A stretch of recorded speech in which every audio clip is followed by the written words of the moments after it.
December has been a weird month, concluding a weird year. Hi folks, it's Falcon, and today on gameranx, the 10 weirdest gaming stories of December 2020. At number 10, a Nintendo fan sent in his Wii U to Nintendo to get it fixed, only to have them send it back with a bag full of a wedding ring. He couldn't quite figure out exactly why they sent him a wedding ring until he realized that his daughter had shoved it into his Wii U, and that is why it no longer worked. He posted it to Twitter, and they were actually not angry. I mean, they shouldn't be angry, but they are often on Twitter. Instead, actually complimenting Nintendo for saving this man's marriage, although maybe the situation wasn't quite that dire. At number 9, a man in Taiwan lied to his wife about a PS5 being an air purifier, and I think that's a great sentence, and that's enough right there. That's, for me, hilarious. It's not an air purifier. Any normal person is going to figure that one out quickly. But our man figured he would take the risk. I don't know whether he thought his wife was dumb or that it looked like an air purifier, which, I'm not gonna lie, not the worst thing to claim that the PlayStation 5 looks like. I've seen air purifiers that look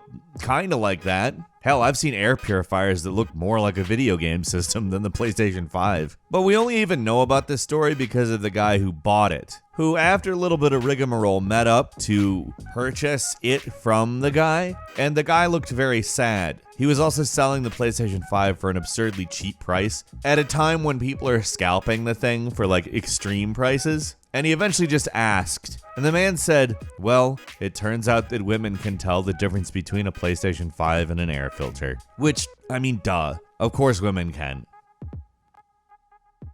At number 8, you know there has been quite a scalping problem with the new generation of consoles. The Xbox Series X and the PlayStation 5 have been sold for extreme amounts of money, while the inventory has been limited by people who want to do so. But buyers are getting fed up. So much so that they're doing this incredible prank where they are scamming scalpers. So what they do is they decide to say, hey, I'm gonna buy one of these games, and making the scalper drive sometimes hours away from where they are with the intent to sell the console for $1,300, $1,400. A sweet payday, no doubt, but when there's no customer there, you just wasted a bunch of time and potentially gas money. It's obviously a dick move, but it's a dick move to scalp a game console. The things are worth $500 and you're selling them for nearly $1,000 more than that. It sucks. I get that it's putting food on the table for a lot of people, and I don't blame them for that. However, I'm gonna say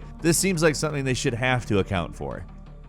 At number 7, hey, you know how some gamers invert the Y-axis on their controls? Me included. Yes, I am one of those freaks. Yes, everyone I talk to is like, why do you do that? No, asking me is not gonna make me stop, and no, I don't have a good reason for it. Other than I guess I've played flight simulators before. I don't know. Anyway, researchers started studying this phenomenon. Not that they have a good explanation for it yet, but they are actually looking into it. A lot of research lab stuff has slowed down due to COVID, and that kind of got a lot of these types of questions being asked where researchers don't have as much to do are actually thinking about these questions. The researchers in charge of this study say it might even actually help them optimize real flight consoles. They even say it may assist in finding tumors in X-rays based on what neurocognitive data they're able to gather from it. They really quickly filled up the study with people because I think everybody kind of wants to know why.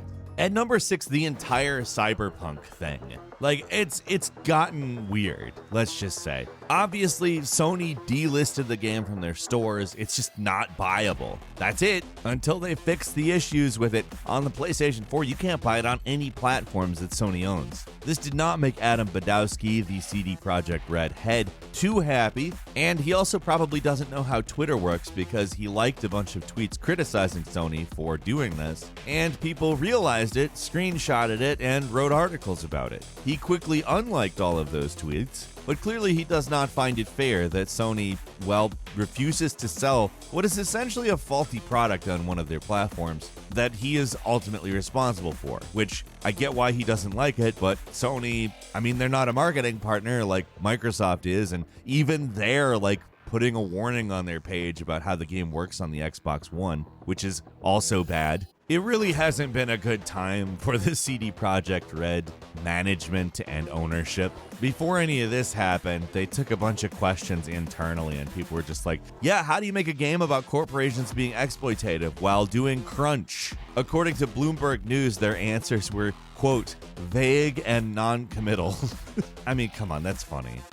At number 5, Japan has created gaming chiropractic practice. You know, because this year has been a year where you're playing way more video games. There's no other way to look at it. If you played video games before, you're playing more video games. And if you didn't play video games, maybe you're playing video games. So the way this type of chiropractic practice works, they start gamers off sitting at a desk or a chair to find how their posture and other biometrics are working as they're playing games. And they actually customize what they do to that. Now, it's not necessarily going to make you better at gaming, but it is going to make you better at sitting up straight, which is not the worst thing in the world, and it probably feels pretty good. Is this going to be a thing that comes to America? I don't know. It seems like it might not be the worst idea, though, because after a lot of gaming, sometimes I feel like, well, not great in terms of my back.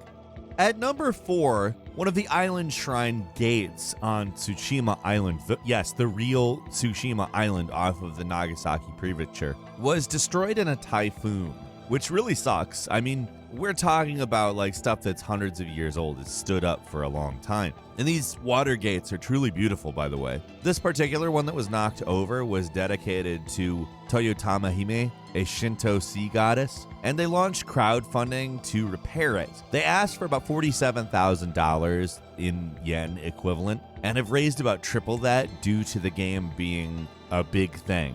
Yes, this island actually did serve as inspiration for Ghost of Tsushima, which is a distinct advantage for that kind of crowdfunding because the town of Tsushima is pretty small and not particularly wealthy. At number 3, the PlayStation 5 beat toilet paper in Google's top searches for 2020, which is pretty impressive given we're in a pandemic where a large part of the early reaction was how to find toilet paper because there was a huge toilet paper shortage. Remember? Yes, it feels like it was about 6 years ago, but that's where we were. However, through the course of the year, more people searched where to buy PS5 than they did with where to buy toilet paper, which I guess kind of makes sense because nobody had to pay $1,300 for toilet paper that I'm aware of, and there was an entire cottage industry set up around making lots of money off of making the PlayStation 5 more scarce. But still, it's almost kind of shocking. Like, toilet paper is a fact of life. PlayStation 5 it's video games. Not that we don't make video games a big part of our life here. It's not the same part of our life that toilet paper is, let's just say. And you know, maybe that's a good thing.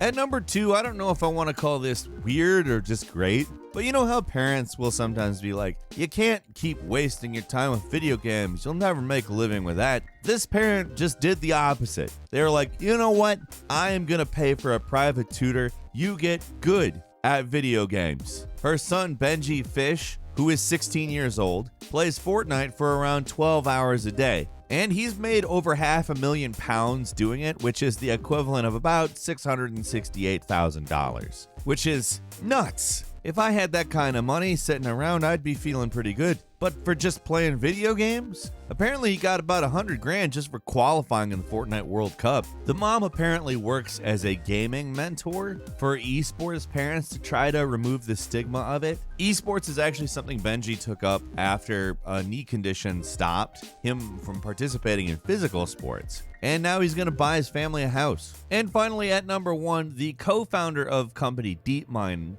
an artificial intelligence company and clearly biological research company, was trying to figure out how protein folds on a large scale, but in this instance, related to the coronavirus. You see, the way proteins interact with the rest of material in the body is it sort of folds into various shapes. And the way they were figuring this out, they were actually doing this for a number of years, and they created a puzzle game where gamers would play it and attempt to fold protein into shapes that they had observed protein had folded into. Now, I can't personally tell you exactly how that applies. I am not a researcher of protein, DNA, and all of that, but I can tell you that gamers simply doing this helped lead them to an artificial intelligence paradigm that has led to scientific breakthroughs which help predict the way protein folds into unique three-dimensional shapes. Apparently something that nobody has been able to solve for like half a century, gamers playing around with a puzzle game fixed. That's pretty damn cool. Well, that's all the weirdness for this month though. What do you think? Leave us a comment, let us know. If you like this video, please click like. If you're not subscribed, now's a great time to do so. We upload brand new videos every day of the week, and the best way to see them first is, of course, a subscription. So click subscribe. Do not forget to click the notification bell. Subscribe to all notifications. And as always, we thank you very much for watching this video. I'm Falcon. You can follow me on Twitter at Falcon the Hero, and we'll see you next time right here on Gameranx.